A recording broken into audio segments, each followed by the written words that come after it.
Hi there, this is Sandy Harden with Red Star Entertainment, and we have a very special guest today, Mr. Ron Campbell. How you doing, Ron? I am doing well, thank you. I'm blessed, Sandy. I had so much fun with you on the stage not too long ago at the Traditional Country Opry. Yes, we did.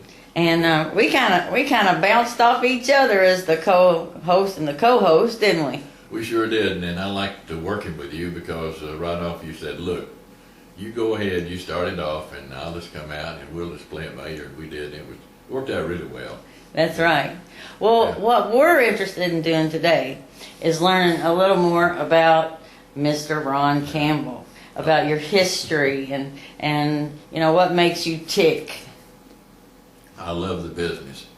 Let me go back to when I was just a kid. My granddaddy played piano and banjos, and he got me interested in music, and he used to take me to the Anderson County singing conventions. I was in South Carolina, the upstate, and I heard all that harmony singing in the bass singers, and I said, boy, that's what I want to do.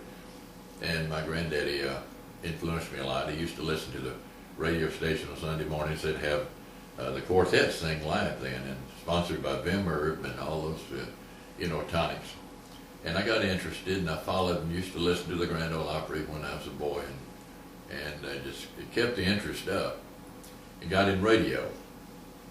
And Well, you have the voice. Yeah, and I was in Augusta, Georgia, and I never will forget, I didn't know what talent I had, and one of the older gentlemen there took me to the side, and he said, son, the microphone is your friend, use it. And I hadn't thought about it then. And then that's got me interested more. Yeah. So anyway, that's kind of how I got started. So you've been doing DJ and all kinds of hosting situations. What's some of your most memorable hosting situations? Well, when we first started, I worked at WIVK in Knoxville, and we used to have what's called the WIVK shindigs. And up until that time, I had been on stage some, but only smaller stages.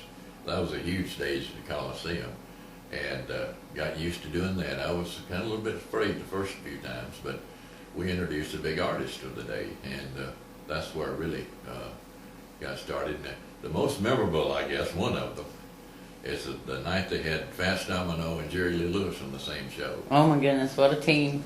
And I got to go backstage and talk to him. I remember Fats Domino saying, he used to hold his shoes up. It looked kind of like bedroom shoes, real fancy. He said, how you like these shoes, son? He was just a super guy. Right. So now, on an everyday basis, what is it that you do? I work at the House of Representatives. I've been there 22 years, and it's still in radio. I send out radio news reports to the radio stations. We do it the old-fashioned way. We still have an 800 news line, and I'll record and interview one of the House members on a subject of a bill or a subject of interest to the state, and send it out, and radio stations pick it up free. And then we do a lot of individual reports on weekends to the stations. And so I've enjoyed that, and it's still in radio.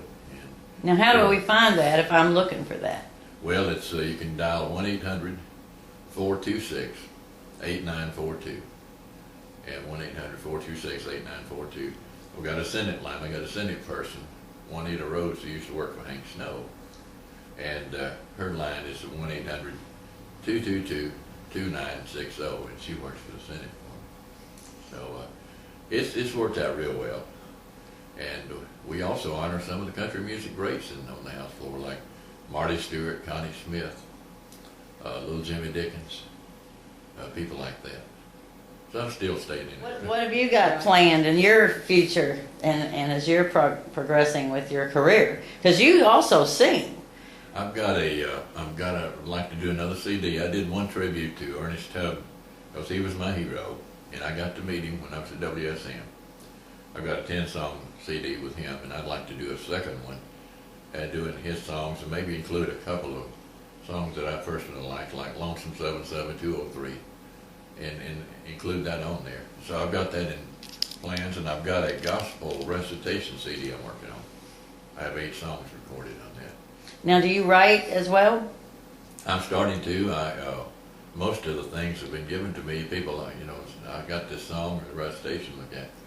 But I have written a couple recently. And I've written a book on my early years called The Old County, Another Time, Another Place. It's when I was growing up, first 10 years of my life in South Carolina upstate.